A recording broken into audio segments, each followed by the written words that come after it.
Bonjour à tous, j'espère que vous allez bien. Aujourd'hui, on se retrouve pour une toute nouvelle vidéo. Alors, une vidéo, voilà, parce que j'avais envie de la faire depuis très longtemps. C'est le test de l'AEB de la Tesla Model 3. Alors, l'AEB, c'est l'Automatic Emergency Braking. Donc, c'est en gros le freinage automatique d'urgence. Alors, c'est vrai que moi, je suis assez passionné par ça parce que ça m'intrigue toujours comment les développeurs réussissent, les ingénieurs, à faire un système qui arrive à détecter des obstacles et à faire en sorte que la voiture s'arrête avant. Alors, dans la première partie de cette vidéo, je vais vous montrer comment fonctionne le système d'AEB, donc comment fonctionne-t-il. Et dans la deuxième partie, on fera un test avec un ami très spécial que je vais vous montrer donc dans la deuxième partie. Du coup, on est parti et je vais vous montrer comment fonctionne le système de freinage automatique d'urgence chez Tesla. Voilà, on est à l'extérieur de la voiture. Alors il fait déjà un peu nuit. Et vous pouvez voir qu'elle est toute dégueulasse. Il y a eu du sable. Il y a eu une sorte de pluie de sable qui est arrivée. Et on n'a pas encore eu le temps de la laver. Alors, le système, évidemment, il fonctionne avec les caméras. Vous pouvez voir juste ici. Je vais essayer de m'approcher un peu plus. Voilà, ici, vous avez donc 3 caméras. Donc, une caméra au centre qui est, je crois, la caméra classique. Une des 2 caméras qui est un grand angle et l'autre qui est une longue portée. Donc, ce qui permet à la voiture d'avoir vraiment une très bonne vue, une très bonne visibilité à l'avant. De plus, sur les modèles européens et les autres hors US, vous avez ici, caché à l'intérieur, un petit radar, évidemment qui ne se voit pas. Ce radar permet de détecter les piétons et puis également tout ce qui est engins motorisés tels que les voitures, les vélos, etc. Mais il faut savoir que la Tesla utilise principalement les caméras, car c'est le souhait de Tesla et d'Elon Musk de faire une Tesla, une voiture autonome qui fonctionne seulement avec les caméras et au fur et à mesure du temps supprimer le radar qui se trouve à l'avant et qui est caché ici. Pour réaliser donc le test de l'AEB de la Tesla, j'ai invité un ami très particulier que vous devez forcément connaître. Je vous présente Elon Musk. Alors forcément, vous devez le connaître car c'est un des principaux acteurs chez Tesla. Alors évidemment, c'est pas une vraie pièce, c'est une pièce en carton très fin. Mais comme je vous le disais, la Tesla utilise principalement les caméras et donc elle va interpréter pour elle comme si c'était un vrai piéton. Parce qu'il faut savoir qu'un bout de carton et un radar malheureusement ne le détectent pas. Le carton c'est trop fin, le radar ne peut rien faire. Mais vu qu'ici Tesla utilise principalement les caméras, le système va normalement détecter facilement notre ami Elon Musk. Alors pour réaliser ce test, on va reculer un maximum, alors pas trop non plus, et puis on va mettre déjà la marche avant.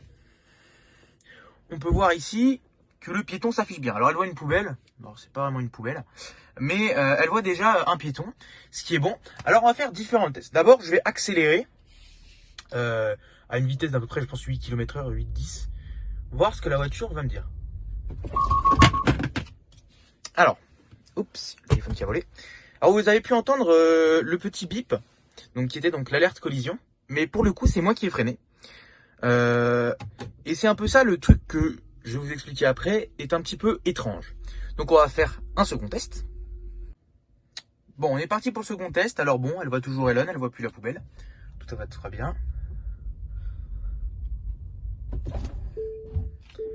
Là vous pouvez voir que pour le coup c'est moi qui ai freiné. Alors pour information, le système fonctionne entre 5 et 150 km/h d'après Tesla. Alors, dans la vidéo d'Univers Tesla, il a épinglé un commentaire disant que le système était fonctionnel en dessous de 50 km/h. C'est faux. D'après déjà les tests de Laurent Cap, ils ont réussi à faire plus. Et puis en réalité, je peux faire bien plus.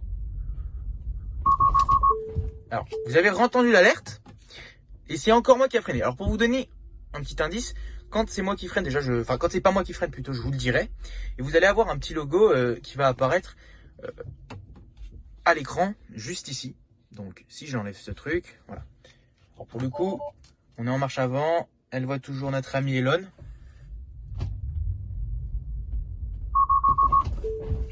Vous pouvez voir que là, je me suis arrêté à 30 cm. Et alors, j'ai pas pilé, on est bien d'accord, mais j'ai fait un freinage assez fort. La voiture, a juste bipé, mais pour le coup, elle n'a absolument rien fait. Alors, je peux vous montrer, mais le freinage d'urgence, le freinage automatique d'urgence est bien activé. On va dans les paramètres, on va dans l'autopilote, et on peut voir ici que le freinage automatique d'urgence est bien activé. On va refaire un deuxième test.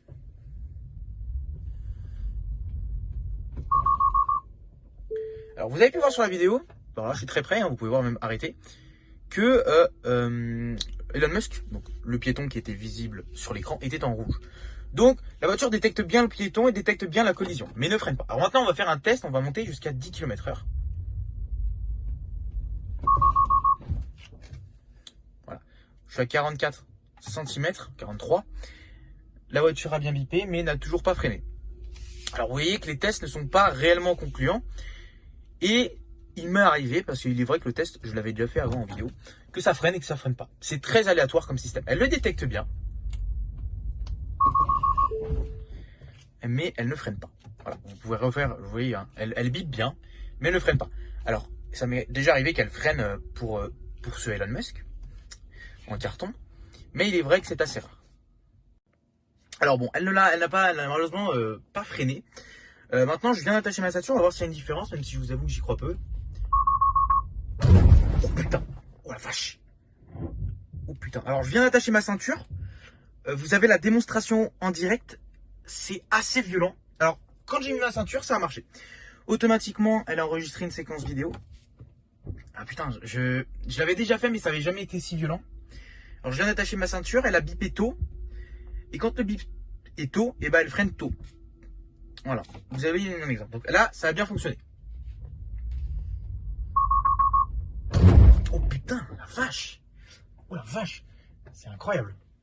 Ça a beaucoup, voilà, hein, vous pouvez, je sais pas si vous avez pu voir ici le logo qui est apparu, mais si je vais par exemple dans mes notifications, on peut voir freinage automatique d'urgence, alors autant pour moi, qui apparaît 2 fois.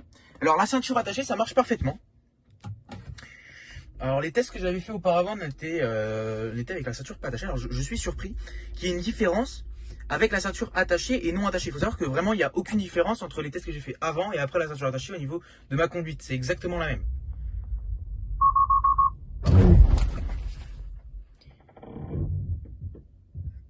Voilà. Vous avez encore le logo qui est apparu ici. Donc voilà, 3 fois d'affilée avec la ceinture attachée, le système fonctionne parfaitement. Alors c'est très brutal, mais c'est normal parce que c'est le but du système qu'il intervienne au dernier moment. Alors je trouve qu'il intervient même un peu tôt d'ailleurs. Parce que on est encore loin de la cible, hein, on est à plus de 50 cm, alors pas 1 mètre, mais on est assez loin déjà. Voilà, donc c'est très surprenant, mais ça fonctionne très bien. Donc, de nuit, ça fonctionne vraiment très bien. Ouais, c'est très surprenant. De nuit, ça fonctionne parfaitement. Alors j'imagine que de jour, il n'y a clairement aucun problème. Donc voilà, on a à peu près tout dit là-dessus. Moi je vais aller ranger notre Elon Musk, mais c'est très intéressant. Alors pour conclure cette vidéo qui est très intéressante je trouve, on peut donc dire qu'en fait la Tesla freine automatiquement seulement si vous avez votre ceinture d'attaché.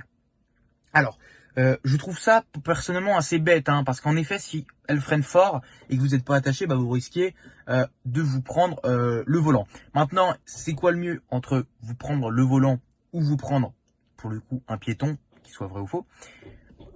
Je me pose la question, mais ce que j'ai remarqué, c'est qu'avec le volant, avec la ceinture attachée, pardon, ça fonctionne très bien. Le système est très réactif, il est plus réactif que quand la ceinture n'est pas attachée. Et bah voilà, donc le test, comme vous pouvez le voir, il a été effectué à une dizaine de km/h, pas plus, parce que j'ai pas l'espace pour faire un test avec une vitesse plus élevée. Mais bon, ça fonctionne très bien, je suis vraiment très surpris du système, c'est rassurant, même si il est vrai qu'elle a des problèmes de détection piéton dans des situations particulières. Par exemple, quand un piéton sort d'une voiture, elle prend du temps à le détecter, un peu trop de temps, et souvent c'est trop tard avant qu'elle le détecte. Bon, ça c'est pas grave. En tout cas, bah, j'espère que cette petite vidéo vous aura plu. Moi, ça m'a plu. C'était vraiment très surprenant. Je comprenais pas pourquoi ça fonctionnait pas au début. Bah, je crois que j'ai compris pourquoi. Donc voilà. On se retrouvera pour une prochaine vidéo. En tout cas, je l'espère. Je vous souhaite à tous une très bonne soirée ou une très bonne journée en fonction du moment où vous regardez cette vidéo. Ciao tout le monde.